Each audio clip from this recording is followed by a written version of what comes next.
À l'occasion du Festival de Cannes, voici le cinématon hors collection introuvable d'Alfred Hitchcock. Par Gérard Courant. Alors, qu'est-ce qu'un cinématon?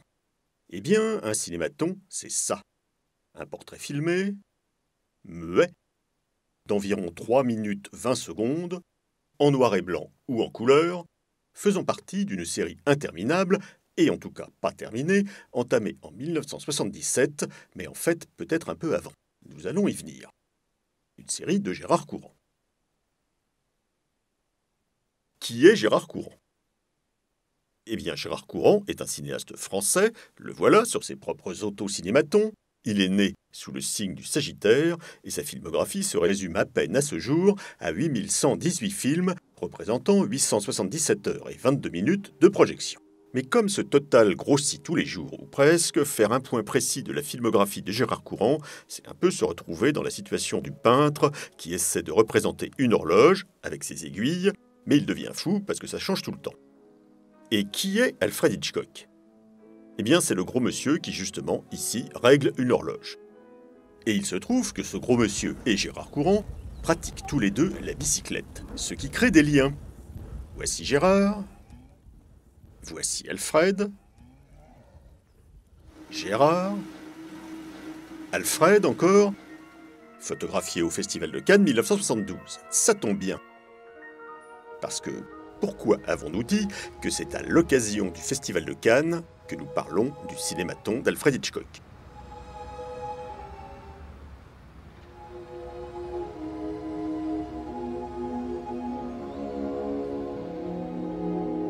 Eh bien, parce qu'il a été tourné à l'Hôtel Carlton, à Cannes, pendant ce festival 1972.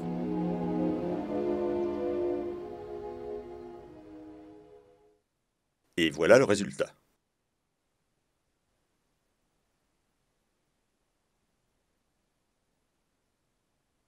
L'aspect un peu particulier de l'image étant dû au fait que le film original a été tourné en 16 mm, puis refilmé en Super 8, puis reporté sur vidéo, en SVHS, puis transféré en mini DV, et enfin transformé en un aimable fichier numérique maintenant levé bien au frais dans le disque dur de Gérard Courant. Mais une dernière question se pose. Pourquoi ce cinématon peut-il être considéré comme introuvable? Eh bien parce que Gérard Courant a mis en ligne la quasi-totalité de ses cinématons sur sa chaîne YouTube, mais on ne trouve pas celui d'Hitchcock. Il est vrai qu'il ne s'agit pas en fait d'un vrai cinématon, puisqu'il a été tourné 5 ans avant le premier cinématon officiel. D'ailleurs, ce n'est pas Gérard Courant qui tenait la caméra, mais un ami à lui, un certain Jimmy Lann. En fait, Courant n'était même pas présent au tournage. Il n'était pas à Cannes d'ailleurs, et de plus, il ne savait pas à l'époque qu'il allait entamer plus tard sa série de cinématons. Mais comme c'est filmé comme un cinématon, il a décidé a posteriori de lui décerner quand même le label cinématon, en précisant bien, cependant, hors collection.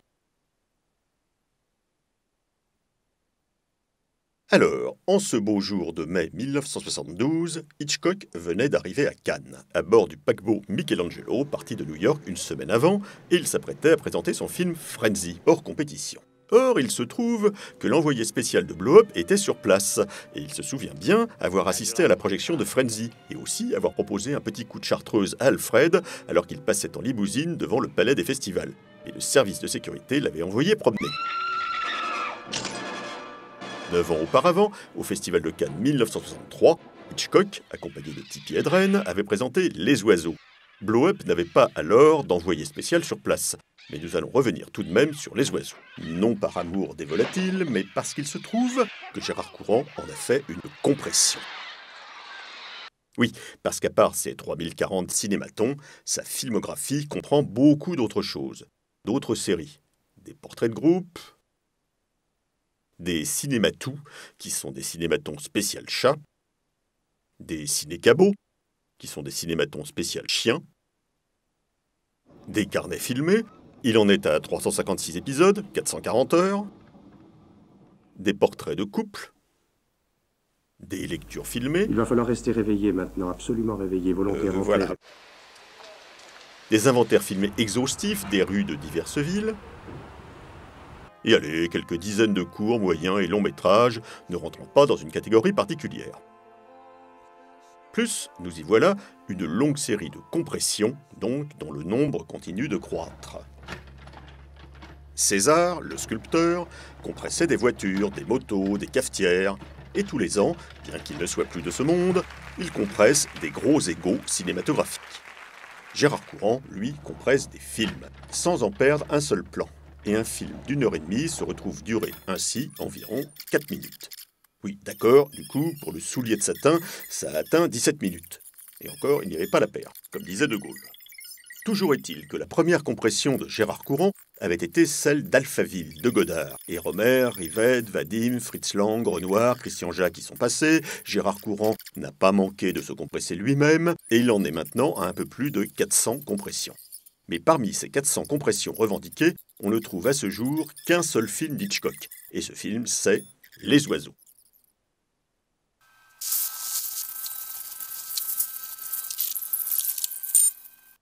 Et Gérard Courant n'en est pas resté là avec Les Oiseaux. Il a passé le film à la moulinette et en a fabriqué 3 variations ayant la durée exacte du film original et qui en conservent la bande-son.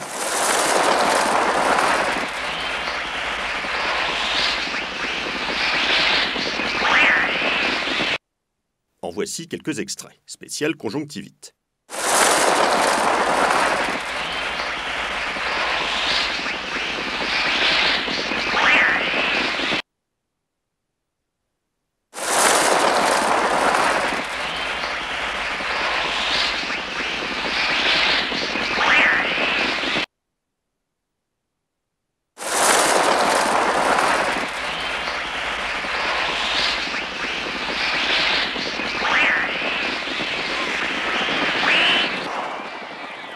Et à ce stade, vous vous le demandez tous, comment ça finit, le cinématon hors collection d'Alfred Hitchcock? Et quand sera-t-il trouvable lui aussi sur YouTube, comme la plupart des autres cinématons? Nous n'en savons rien, mais en attendant, Gérard Courant a fabriqué 5 variations de ce cinématon, dont voici là encore quelques extraits.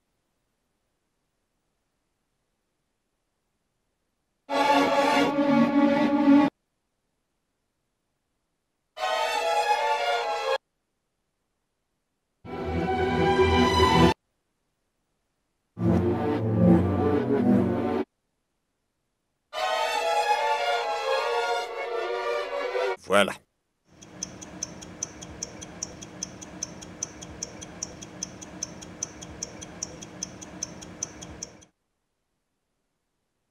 Alors non, nous ne dévoilerons pas la fin pour le moins surprenante de ce fameux cinématon d'Alfred Hitchcock.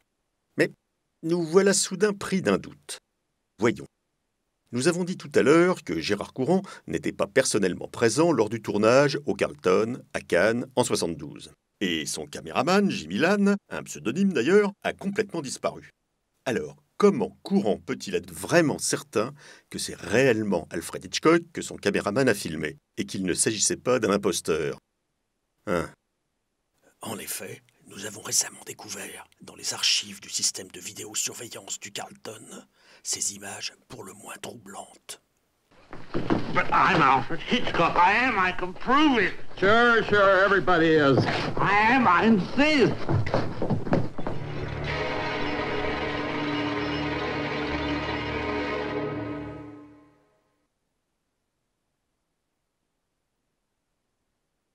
Il reste un peu de chartreuse.